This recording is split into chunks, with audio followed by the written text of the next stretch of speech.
you be able to share a little bit more about how you came to that decision and like what it's like? Because I think a lot of people have this idea that they see creators like you and they're like, oh, they totally are on the top of the world, making tons of money, doing it full time. Are you willing to kind of share with our listeners a little bit more about that? Most definitely. I think it's funny that you said that.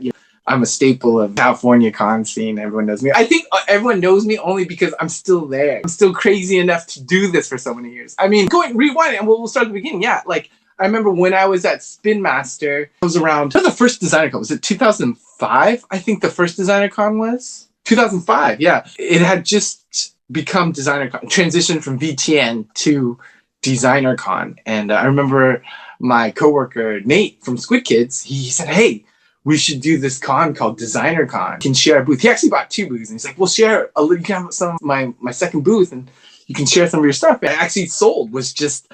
I didn't have any toys because back then it was still kind of hard to make your own toys. There was people doing resins, but there was the independent companies, but it wasn't like, the resin scene hadn't quite taken off how it is now, and the independent vinyl and all that stuff wasn't quite there yet.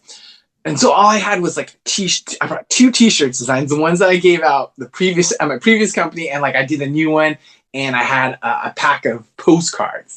And I remember that in 2005, I think DesignerCon it was outside in the Pasadena parking lot. And it had like a tent, and it was literally just 2 rows. It was like 50 feet. And you literally would set up at like 7:30 a.m. You set up in like 10 minutes because it was just a table and you put your stuff down. And then you'd run over to Dove's booth because he was selling like all his toys, discounted price. I remember we were picking up like action figures for like $1. And I'm like, even before the con starts, Dove's booth is like empty because we all wipe it out of all the cool stuff he's just trying to unload. But I remember it's kind of like that thing. It's like, just put yourself out there. I think I made like $100 that day, I want to say. And I was like so excited. I'm like, yeah, I made $100. Someone actually bought my stuff. I was so excited. And then from there, from doing that and being at DesignerCon, and I think that's what's so great about DesignerCon, and at least the people I've been able to talk to, was never a gatekeeper for anything. They asked, like, how do you make a toy? And they're like, oh, I'll show you how to make a toy. You talk to this person, you go here, and they've been really generous with all that knowledge. And another thing I think Dove mentioned that has always stuck to me is, I don't know if this applies to everyone, but it really stuck with me. It was like, you don't make a toy, like these in the background, to make money. It's not profitable.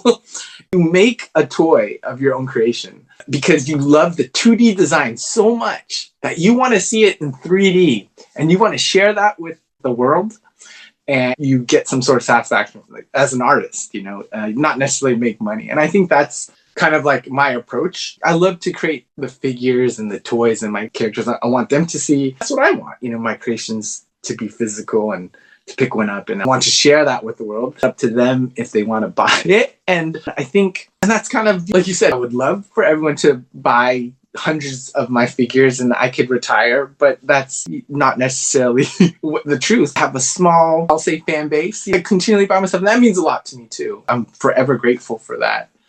And that's kind of how my business kind of approaches. But at the same time, by doing all these creations and characters and doing the cons, we get a lot of people that come by from other companies, big companies, that say like, hey, I really like that style. Would you like to work on a project incorporating your style? And that pays the bills. So it keeps the lights on over here. And that's kind of my approach has been since I went freelance. That's part of the struggle. It's like you're kind of in this limbo. You never get used to it. It's like, some months you're like, oh, this is great. Work's flowing in. And then you go a month or two and it's like dry. And you're just like, oh no, what's going to happen? How are you going to get by the next few months? But it always works out. And I think, on those slow months are the months that I really can go back and focus on the Hyperactive Monkey creations and things. Thanks for checking out another episode of Origins, A Creative Journey, a DesignerCon podcast. Please follow and subscribe on whatever platform you're streaming us on. And check us out on Instagram at Origins A Creative Journey. And if you have any suggestions or questions or comments, email us at deconpodcast@gmail.com. In the meantime, go make some art.